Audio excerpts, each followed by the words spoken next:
I appreciate you taking the time to check in with our Save Jersey audience and let everyone back in New Jersey and, of course, your home district, the 7th District, know what's going on down there in D.C. And there's certainly a lot going on, isn't there, Congressman? There's a great deal going on here in Washington, D.C., and I think we're trying to fight the good fight on the overreach of the Obama administration, and that is occurring in so many ways. And the president has significant powers constitutionally, but he does not have the power to amend legislation or to write legislation. That is exclusively the province of the Congress of the United States. And I believe that the new Congress, where both houses are controlled by the Republican Party, will make sure that the president obeys the Constitution of the United States. Now, obviously, in terms of our ability to pass legislation, send it to the president's desk, things have changed. But just walking around the Hill and interacting with your colleagues, do you notice that there's a new sense of purpose on Capitol Hill now that we have a Republican Senate to work with that can actually do things constructively with us? I believe that's accurate, and I think that 2015 should be a year of governance and not of politics at the federal level. This is not an election year at the federal level. There may be elections locally, and of course in New Jersey there are state legislative elections at the level of the General Assembly. But here in Washington, this should be a year where the president should be willing to work with the Congress, including the new majority in the U.S. Senate and the continued majority in the U.S. House of Representatives. And I would like to think that the president should look to his legacy in working with us. And, for example, tax reform would be an excellent area where we are eager to have fundamental tax reform at both the business level and the individual level. And that could be a feather in the cap of this president if he chose to engage with us here on Capitol Hill. And yet, whereas President Clinton, after his party got clobbered in 1994, seemed to move to the center, this president's dug his heels in, Congressman. Case in point, an issue that I know is near and dear to your heart, you've put a lot of hours into, the Keystone Pipeline. We now have a House and a Senate that has a strong bipartisan level of support behind this legislation that would create thousands of jobs for Americans, also continue to move us towards energy independence. He's saying that he still won't sign it. Has the administration tried to give Congress any type of rationale for why they're still not moving on this bill, or is it just the same old stuff? I think the president's reluctance to sign Keystone legislation, which we will be placing on his desk, is purely political and not based upon sound public policy. The House has passed a bill. The Senate has passed a very similar bill, which we will pass in the House and place on his desk, and then I hope that he reconsiders. But his opposition, in my judgment, is purely political and not based upon the fact that it will create jobs in the building of the Keystone XL pipeline, and this is greatly desired by our strong ally, Canada, a true friend of the United States. And, of course, we want to move to greater energy independence long term. Well, I think that you'd certainly agree with me that one of the most disappointing aspects of this administration would be how it treats our allies, whether they be here in this hemisphere with how they've treated Canada in regard to the Keystone Pipeline, but also overseas, Israel. You recently took an even more elevated leadership role with the Congressional Israel Caucus. You're a strong supporter of the State of Israel and strengthening our alliance with that far and away most valued ally in the Middle East. Yet the president has done everything he can to snub them, going out of his way. And how they've treated Prime Minister Benjamin Netanyahu, it really makes you wonder. Are you confident, Congressman, that your House majority, the Senate, can try to continue to work with Israel to keep our alliance from collapsing in the face of such hostility from the President of the United States? Yes, there is strong support on Capitol Hill for the only true democracy in the Middle East, Israel, and one of our strongest allies anywhere on earth. I think that is one of the reasons that Speaker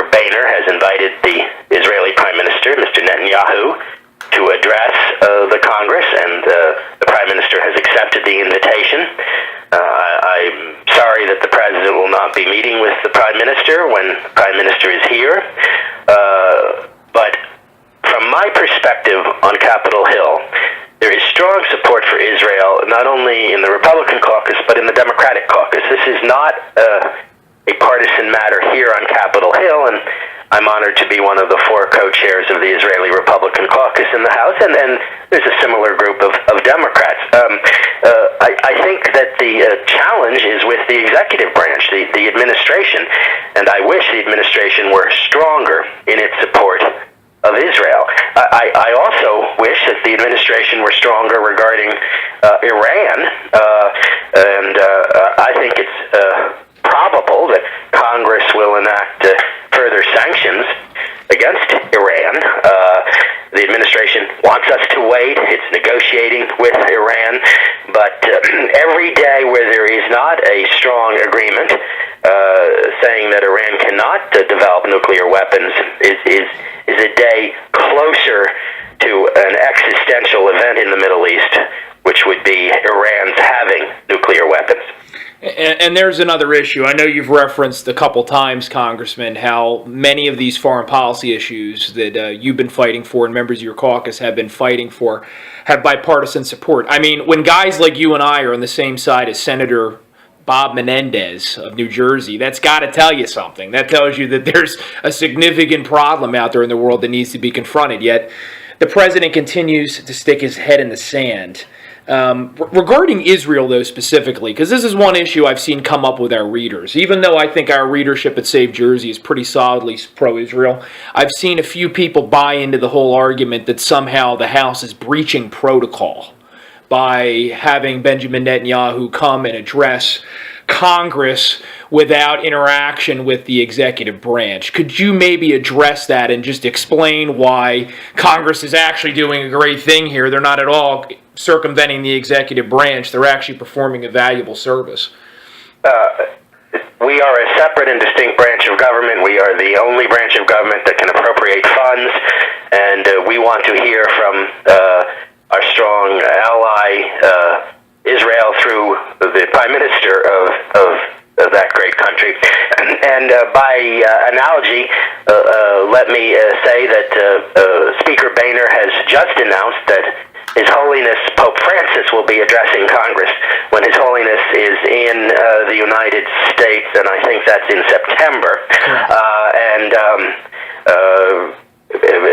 John Boehner has a perfect right to invite the Pope to address Congress, and I don't know whether Mr. Boehner discussed that with the White House, but I certainly will be eager to hear Benjamin Netanyahu, and later in the year, in September, I will be eager to hear His Holiness the Pope. And so we are a separate and distinct branch of government, and I've just given you 2 examples where Congress has invited world leaders to address Congress, and through Congress to address the American people. Right. We can debate all day certain aspects of the Constitution and how they should be interpreted, but you don't get to pick and choose which ones you want to follow, and that's what this president seems to continue to do. One of the most pressing things facing this Congress, and it's faced many Congresses, which I think is probably indicative of what the problem is here, is actually on the domestic front, and that's our exploding national debt. I think we're pushing $18 trillion now. I know that many conservative websites, such as my own, have clocks that tick. And I think it's continuing to tick. And this is another area where the administration has abdicated leadership and just doesn't seem to be interested at all in working with Congress. You, again, have been at the forefront of proposing a variety of solutions. I know you've introduced a balanced budget amendment. Congressman, what realistically, and we're talking to all the frustrated budget hawks out there in New Jersey and across the Fruited Plain, what realistically can the U.S. Congress do under Republican leadership to try to rein in all of this out-of-control spending? We're certainly not going to pass President Obama's budget. That's the first thing we can do, and he sent a budget up to Capitol Hill earlier this week, and that budget is not going to go anywhere here on Capitol Hill. His proposal never balances the budget.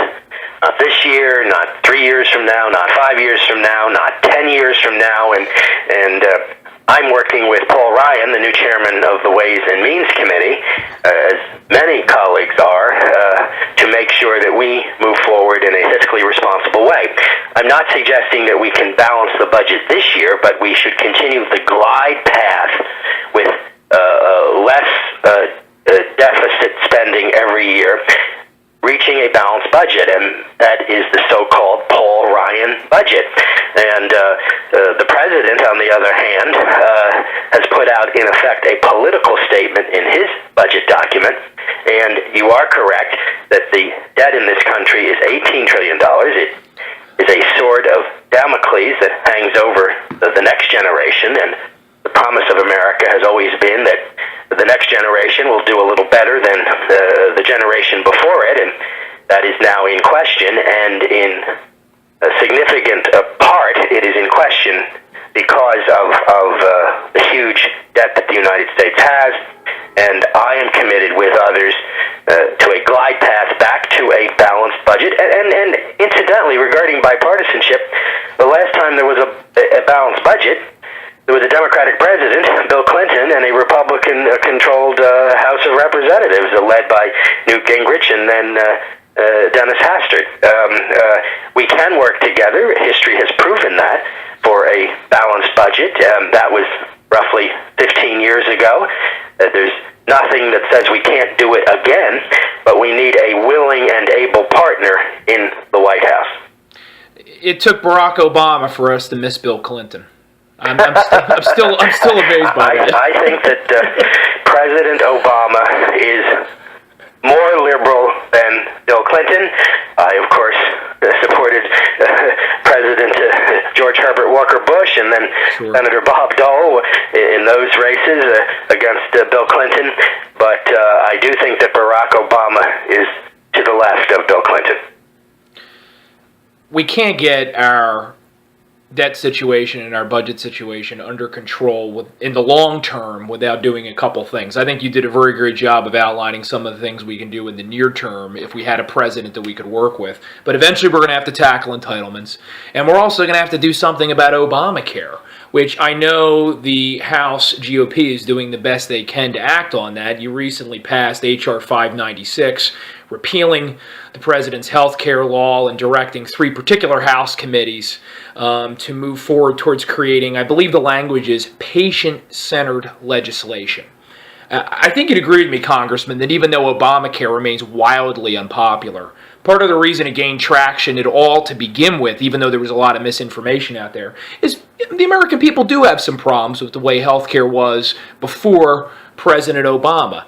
Now we have this phrase, patient-centered. Could you maybe tell us a little bit about what that looks like for voters that are maybe considering going and voting for a Republican president in 2016, but they want a little more meat on the bones before they consider switching over? A patient-centered healthcare means, of course, that you can choose your doctor and continue with the doctor in whom you have trust. The president said famously, if you like your health care plan, you can keep your health care plan, and if you like your doctor, you can keep your doctor. That has proven not to be the case, and so we want to make sure that the American people, particularly senior citizens, but everyone else as well, can keep the doctors in whom they have confidence. A Republican version of healthcare reform, and nobody wants to go back to the system that predated Obamacare. A Republican reform would be purchase of policies across state lines, no denial of coverage based upon a pre-existing condition, which is in the law currently, pooling together of like-minded businesses, tort reform. There's not one iota of tort reform in the president's health care legislation, and of course removing the taxes that are part of the legislation. And to be specific regarding New Jersey, there is a very onerous medical device tax. I'm involved in that issue and trying to repeal it. And regarding the 3 committees that will be working on this issue, I have the honor of serving on the Energy and Commerce Committee, one of the 3 committees. It's widely believed here in the House that the 2 most important committees are the Ways and Means Committee and the Energy and Commerce Committee, and you're not allowed to be on both, and most members are on neither, and I'm the only Republican from New Jersey on the Energy and Commerce Committee, and our chairman, Fred Upton of Michigan, is one of the three leaders on this issue in the House of Representatives, and we will be working hard on an alternative. And I've stated publicly several times that simple repeal is not enough. It has to be repealing Obamacare and replacing it with a patient-centered health care. Also on this issue, the Supreme Court is going to hear oral arguments in a case in March, with a decision expected in June, as to whether or not Obamacare permits subsidies to the federal exchange. If you read the law, it would indicate that that cannot be the case. Of course, the Obama administration has gone ahead and granted subsidies to the federal exchange, and I predict a vigorous oral argument before the Supreme Court in March, and I am hopeful that in the decision that's likely to be rendered at the end of the court term in June, that the court will rule that this is not permitted under the clear language that's contained in the statute itself. Yeah, I'm going to have to try to make sure I have a light calendar at work that day, because like all the other legal nerds, I'm going to be glued to my computer trying to listen to the audio, the Supreme Court oral arguments. You've been so active on this issue, and we could go on and on forever. One other element of the Obamacare attack, I'll call it, the attack to take this law down and replace it with something better that actually serves consumers, is the Taxpayer Bailout Protection Act. You introduced it, I think, just this week. I could be wrong about that. Correct. Could you maybe tell us a little about that? It means that we do not want the American taxpayer to subsidize the insurance companies, and we are concerned that that will have to occur. The president actually signed legislation saying that it cannot occur for the remainder of this fiscal year. The fiscal year ends on September 30th. And in the omnibus that we sent to the president, it contained the language that I wanted, and also a colleague of mine, Bill Cassidy. He and I worked very closely together on this when he was in the House of Representatives. We sat next to each other on the Energy and Commerce Committee. Dr. Cassidy of Louisiana has been promoted. He's the new U.S. Senator from Louisiana, defeating an incumbent. And he and I together have introduced this legislation to make it permanent. It's currently on the books, but only for the remainder of this year, the fiscal year that ends on September 30th. And we want to make it permanent so that there can be no taxpayer bailout of insurance companies under Obamacare.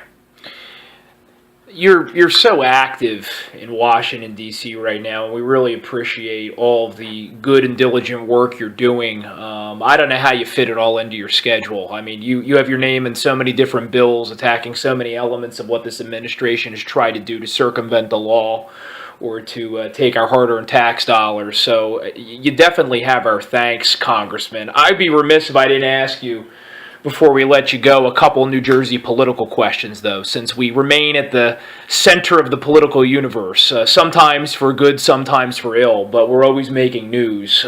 This past Monday, as I know you're aware, many of your constituents and other Republicans from around the state gathered in Atlantic City. We had a heck of a time, I have to tell you. It was really cool. First time in a decade we've had a Republican gathering that side. John Bramnick and his Republican Assembly Caucus led it. And it was a great opportunity for everybody to strategize, to chat, to get to know folks that maybe they only knew through social media, but now they could put a face to the Twitter handle. And I thought it was great and it was productive, and it's hopefully the beginning of laying the groundwork for making progress, starting with the legislative elections this fall. I know that you stay in touch with your state and you're active with helping to grow the party back here, but if someone were to ask you, Representative, what advice would you give to assembly candidates running back in New Jersey this fall to try to win and beat the Democrats and advance the ball down the field? What advice would you give them? I think that we're going to make gains in the Assembly this year. I commend John Bramnick for taking the lead on a wonderful conference. The House members were unfortunately not able to be at Atlantic City with our colleagues from across New Jersey because we were in session that day, but I was certainly there in spirit. And The recommendation I would make to candidates running for re-election to the Assembly or election to the Assembly is to concentrate on the fact that the Democrats in the legislature want to raise taxes. Their reaction to every challenge that exists in New Jersey uniformly is to raise taxes. And that is why we need stronger representation in the Assembly. That can occur this year. I believe we currently have 32 members, and we need to get to 41 members to have a majority to make John Bramnick the Speaker of the Assembly. Have to gain 9 seats. And then, of course, in 2017, in order to regain control of the state Senate as well, I think there are 16 Republican state senators now. We need to gain 5 seats to get to 21, a majority, so that State Senator Tom Kean Jr. can become State Senate President Tom Kean Jr. I am familiar with the challenges of leadership in the legislature because I was honored to be the minority leader in the State Senate. I preceded Senator Kean in that position, and I never got to be the State Senate President because Republicans did not control the State Senate when I was there. And I think that we can make significant gains this year in the General Assembly. And if we do that, that will help us in 2016 as we reelect, I hope, 6 strong Republicans to the House and perhaps gain a seat or 2 in the House. And then 2017 with the election of a state Senate as well as a General Assembly. And, of course, I hope a continuation of Republican control of the governor's office in Trenton. And since you brought up the governor, last but not least, obviously we will have a race in the future, but right now our current governor, in addition to trying to continue to advance a few reform initiatives in Trenton, it's no secret that he's actively weighing running for president. He's been traveling, but he's been having a rough couple of news cycles, and some of the recent polling has not been too hot. We have a long way to go. A year, as you well know, Congressman, is a lifetime in politics. But I think you also have a very unique perspective on this type of thing, because not only have you spent a lot of time in New Jersey in political circles, but you also have the benefit of being down in D.C., where you interact with Republicans from all across the country. Do you think that Chris Christie still has it in him to put forth a strong campaign, or maybe putting it in a better way, do you think that Chris Christie's brand is going to be something that Republicans around the country would be receptive to should he decide to run for president? Chris Christie was here in Washington several weeks ago, and we hosted a breakfast for him, Congressman Frelinghuysen and Congressman MacArthur, colleagues of mine from New Jersey. I was a host, and then there were hosts from across the country, Congresswoman Miller from Michigan, Congressman Meehan from Pennsylvania, and it was a meet and greet for our colleagues in the House of Representatives, and I never saw Chris Christie do a better job. He was terrific, and I think those who attended the breakfast went away very favorably impressed, and polls come and go, and I think the fact that Governor Romney has decided not to pursue the presidency in 2016 provides Governor Christie a chance to be our candidate, a strong chance to be our candidate. There are others as well. If Governor Christie announces for president, I will be supporting him, and whoever our nominee is going to run a wonderful race in 2016. I do not underestimate Hillary Clinton, and I think Republicans underestimate her at our peril, and we have to be on the top of our toes. I think, however, we can win the presidency in 2016. In my lifetime, we've not lost the presidency more than twice in a row, and I'm old enough to remember as a very little boy at the end of the Eisenhower presidency. But in the last 60 or 70 years, we've not lost the presidency more than twice in a row, and I don't want to lose it a third time in 2016. And we have a very strong bench, a much stronger bench than the Democratic bench, and certainly on that strong Christie, and as you know, he was a great baseball player at Livingston High School and at the University of Delaware. That's right. And he was strong on the bench when he was a baseball player as a young man, and he's strong on the Republican bench in the presidential sweepstakes in 2016. Congressman, not only was this informative and fun, but I also feel a little bit better now, too. You certainly given us plenty of reason for optimism across the board.